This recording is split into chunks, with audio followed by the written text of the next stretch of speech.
بسم اللہ الرحمن الرحیم نحمدہ ونصلی ونسلم علی رسولہ الکریم۔ آج دو تین بڑی باتیں جو اس وقت بڑی تیزی سے چل رہی ہیں۔ ایک تو سپریم کورٹ کا فیصلہ جس کی تشریح وزیر قانون اور وزیر داخلہ نے یہ کی تھی کہ وہ 4-3 سے ڈسمس ہو گئی ہے پٹیشنیں، جبکہ سپریم کورٹ کا فیصلہ یہ تھا کہ خیبر پختونخوا کا گورنر ڈیٹ دے اور پنجاب کی ڈیٹ صدر مملکت دیں۔ سب وکلاء نے اس کی یہی تشریح کی تھی، عام عوام الناس بھی یہی سمجھے اس سے کہ 5 ججز پہ مشتمل بینچ ہے اور 3 کا فیصلہ آ گیا ہے۔ لیکن وزیر قانون، میں سنتا تھا کہ یہ بہت بڑے وکیل ہیں، کبھی اتفاق نہیں ہوا ان کی کوئی کیس سننے کا، کوئی وکالت سننے کا، لیکن گزشتہ روز جو ان کی پریس کانفرنس دیکھی تو اندازہ لگا کہ وکلاء میں شاید اس سے بڑا جاہل بندہ کوئی نہ ہو، جس طرح کی یہ تشریح فرما رہے ہیں کہ بچہ بچہ بھی جانتا ہے کہ اس فیصلے کے کیا احکامات کیا دیے گئے ہیں اس میں،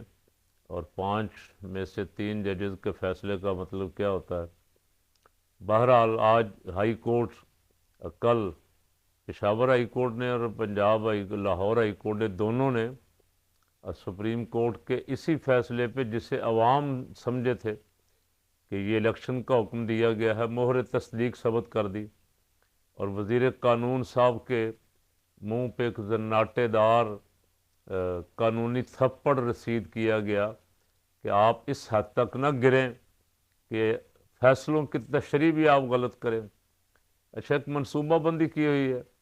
منصوبہ بندی کیا تھی؟ پیچھے پاور ہے نا ان کے، جنہوں نے بٹھایا ہوا ہے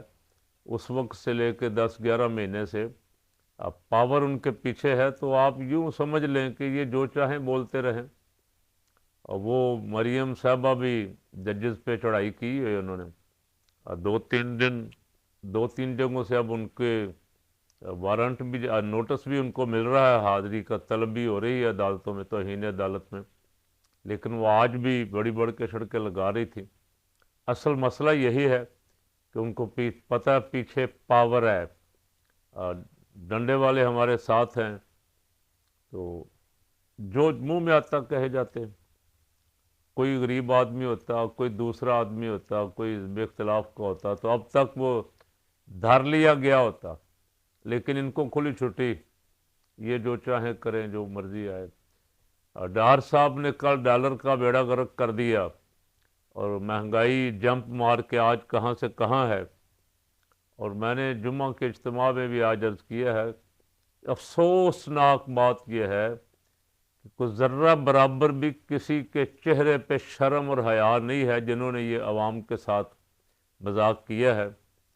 اب تو میرا خیال ہے آپ کے ہینڈلر بھی تنگ آ گئے، وہ بھی ہاتھ کھڑے کر بیٹھے ہیں کہ ہم کتنا کو بوجھ ان کا اٹھائیں گے۔ جو کچھ یہ کر رہے ہیں ملک کے ساتھ اور عوام کے ساتھ، اس کا بوجھ اٹھانا مشکل، یعنی اتنا کچھ کر کے، ڈالر کو اتنا چڑھا کے، پیسے کو اتنا گرا کے، قیمتیں چڑھا کے، پھر قوم کو یہ خوشخبری دے رہے ہیں کہ ہم بہتری کی طرف جا رہے ہیں۔ وزیر اعظم صاحب کہتے ہیں کہ بس عن قریب ہمارا IMF کے ساتھ معاہدہ ہو جائے گا، یعنی ایک ارب ڈالر یا 1.5 ارب ڈالر کے لیے قوم کا کئی اربوں ڈالر غرق کر دیا۔ قرضے پتہ نہیں کتنے ہزار ارب بڑھ گئے ہیں صرف ان کی ڈالر کی اتنی قیمت بڑھنے سے، اور اشیاء خرد و نوش کی قیمتیں، ابھی رمضان المبارک آنے والا ہے، اس سے پہلے ہی آسمان سے باتیں کر رہی ہیں۔ لوگ پریشان ہیں کہ رمضان المبارک میں کیا بنے گا، اور آپ الیکٹرانک میڈیا پہ دیکھ رہے ہیں لوگوں کے تاثرات۔ لیکن حیرانگی کی بات ہے، یہ اپنے آپ کو سیاسی بھی کہتے ہیں، یہ کہتے ہیں ہم جمہوری لوگ ہیں، ہم سیاسی لوگ ہیں، اور کوئی ان میں سے ایک بھی اس ساری ابتری کی ذمہ داری لینے کے لیے بھی تیار نہیں۔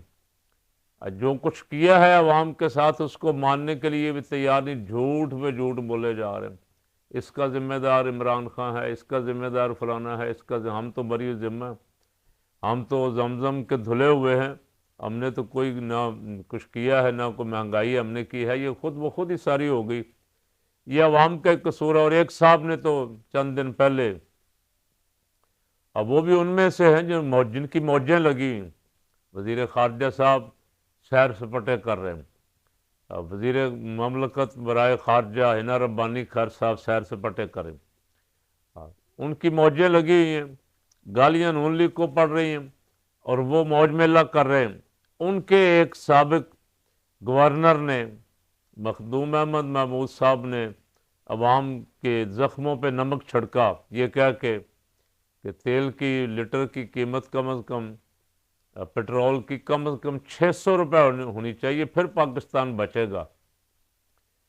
تو وہ بھی بڑے مالدار آدمی ہیں، اربوں پتی ہیں، وہ اعلان کر دیتے کہ میرا جو کچھ ہے میں اس میں سے اپنی ضرورت کا رکھ لیتا ہوں، باقی میں ملکی خزانے میں جمع کروا دیتا ہوں تاکہ ملک بچ جائے۔ لیکن نہ ڈار، نہ مریم جو روزانہ بھاشن دیتی ہے اپنے کارکنوں کو تنظیمی کنونشنوں میں، اس کا آغاز بھی عمران سے اور اختتام بھی عمران پہ، عمران عمران عمران عمران، عمران خولیا ہو گیا۔ یار اس کو، عوام کو کچھ بتاؤ کہ تم کیا کر رہی ہو، تم کیا کرنا چاہتی ہو۔ تم کہتی ہو کہ ہماری حکومت ہے بھی اور نہیں بھی ہے، اقتدار کے مزے بھی لوٹ رہی ہو، پروٹوکول انجوائے بھی کر رہی ہو، سرکاری افسروں پہ روب شو بھی ڈالتی ہو روز، تمہارے دائیں وزیر داخلہ، بائیں وزیر اطلاعات صاحبہ تمہارے کنونشن کروا رہی ہیں، اور اپوزیشن کے مزے بھی لینا چاہتی ہو، عوام کو بیوقوف سمجھتے ہو، عوام کو پاگل سمجھتے ہو کہ عوام اتنے پاگل ہیں کہ ان کو جتنا کو بیوقوف بنایا جا سکتا ہے بناؤ۔ کل پرسوں خبریں گردش کر رہی تھیں کہ ڈار صاحب کی چھٹی ہونے والی، ڈار صاحب نے آج بڑا غصہ نکالا، میری چھٹی کروانے والا کون ہوتا ہے، میں نبڑ لوں گا شبر زادی کے ساتھ میں نبڑ لوں گا، مفتاح کے ساتھ بھی دیکھی جائے گی۔ اور کہنے والا مفتاح اسماعیلی ہے، نون لیگ کا اپنے وزیر خزانہ جو تھا پہلا، وہی کہہ رہا ہے کہ اسحاق ڈار نے ملک کا بیڑا غرق کر دیا، اور خواجہ آصف کہہ رہا ہے کہ اصولاً ہم ڈیفالٹ ہو چکے، اور اسحاق ڈار کہہ رہا ہے کہ جو یہ کہہ رہے ہیں کہ ہم ڈیفالٹ کی طرف جا رہے ہیں یا ہو جائیں گے وہ ملک دشمن ہیں۔ تو پھر ان ملک دشمنوں کو کابینہ میں کیوں بٹھایا ہوا ڈار صاحب؟ پہلے ان کو تو کابینہ سے نکالو نا، کابینہ تو اپنی پاک صاف کر لو۔ اگر کابینہ ہی ملک دشمنوں پہ مشتمل ہے، کابینہ ہی غداروں پہ مشتمل ہے، تو ملک آگے کیسے بڑھے گا؟ اگر ملک دشمن بیٹھے ہوئے ہیں کابینہ میں، وزیر دفاع ہے خواجہ آصف، آپ کہہ رہے ہیں جو یہ کہہ رہا ہے کہ ملک ڈیفالٹ کی طرف جا رہا ہے وہ ملک دشمن ہے، تو پھر خدا نہ خواستہ خاکم بدہن جس ملک کا وزیر دفاع ہی ملک دشمن ہے، اس ملک کا مستقبل کیا ہوگا؟ تو حالات بڑی تیزی کے ساتھ ان کے ہاتھ سے نکل رہے ہیں، اور میرے جیسے کارکن بھی انتظار کر رہے تھے کہ شاید کوئی شرم کر کے استعفیٰ دے دیں، شاید چھوڑ دیں، اب چھوڑ دیں، آج چھوڑ دیں، کل چھوڑ دیں، لیکن سوال ہی پیدا نہیں ہوتا کہ چھوڑنے والی طرف آئیں۔ جب تک کوئی ان کے گریبان سے پکڑ کے ان کو اقتدار سے نکال باہر نہیں نہ کرے گا، اس وقت تک یہ جان چھوڑنے والے نہیں ہیں۔ الیکشن یہ ہر صورت روکنا چاہتے ہیں، سپریم کورٹ کا حکم، ہائی کورٹ کا حکم، الیکشن کمیشن کے فیصلے، لیکن یہ الیکشن نہیں کروانا چاہتے۔ یہ کئی رستے ابھی تلاش کرنے کی کوشش میں ہیں، کریں گے، بہت سارے رستے تلاش کریں گے کہ کسی طرح الیکشن سے بچ جائیں۔ اس لیے کرپشن کے مقدمات نظر آ رہے ہیں، جو پچھلی کی ہوئی ہے وہ اپنی جگہ ہے، جو ان 10 مہینوں میں لوٹ مار کی ہے اس کا بھی حساب کتاب دینا پڑے گا، یہ پریشانی لگی ہوئی ہے۔ اور اپنا حساب کتاب برابر کرنے کے لیے پی ٹی آئی کے بہت سارے لوگوں کی پکڑ دکڑ کر رہے ہیں، کوئی کیس ٹیس ڈال رہے ہیں، کوئی پوچھ گچھ ایف آئی اے سے، کوئی ادھر سے کوئی ادھر سے، اور مریم صاحبہ روزانہ عدالتوں پہ حملہ آور ہیں۔ ان کو پتہ ہے کہ ان کے خلاف کچھ نہیں ہوگا، عدالتیں ان پہ توہین عدالت نہیں، یہ ان کا اعتماد ہے، واللہ عالم کیوں ہے، اس کا جواب تو عدالتوں میں جا کے ملے گا۔ اللہ کرے کو جج صاحبان عدل و انصاف کا بول بالا کریں، اور جس طرح پہلے دو وزیر اعظم یوسف رضا گیلانی کو اور راجہ پرویز اشرف کو توہین عدالت میں فارغ کیا تھا، محترمہ کو بھی توہین عدالت میں لائیں جو حاضر سروس ججز پہ حملہ آور ہیں، روزانہ الزامات لگاتی، اور ان کی جتنی ویڈیو انہوں نے بنا بنا کے آڈیو بازار میں پھینکی ہوئی ہیں، جن کو کہہ رہے ہیں لوگ جعلی ہیں جعلی ہیں، کوئی یار ایکشن بھی تو ہونا چاہیے کہ حاضر سروس ججز کی ویڈیو ڈال رہی ہیں، آڈیو ڈال رہی ہیں، جھوٹے الزامات بنا بنا کے کٹ پیس لگا لگا کے، لیکن کوئی پوچھنے والا ان کو نہیں ہے، وہ جو مرضی چاہیں کہتی رہیں۔ دعا کرنی چاہیے کہ اللہ کرے خیر و عافیت کے ساتھ ملک الیکشن تک جائے، اور الیکشن کے بعد یہاں کو مستحکم حکومت بنے، اللہ اس ملک کی حفاظت فرمائے اور اس ملک کو آگے بڑھائے۔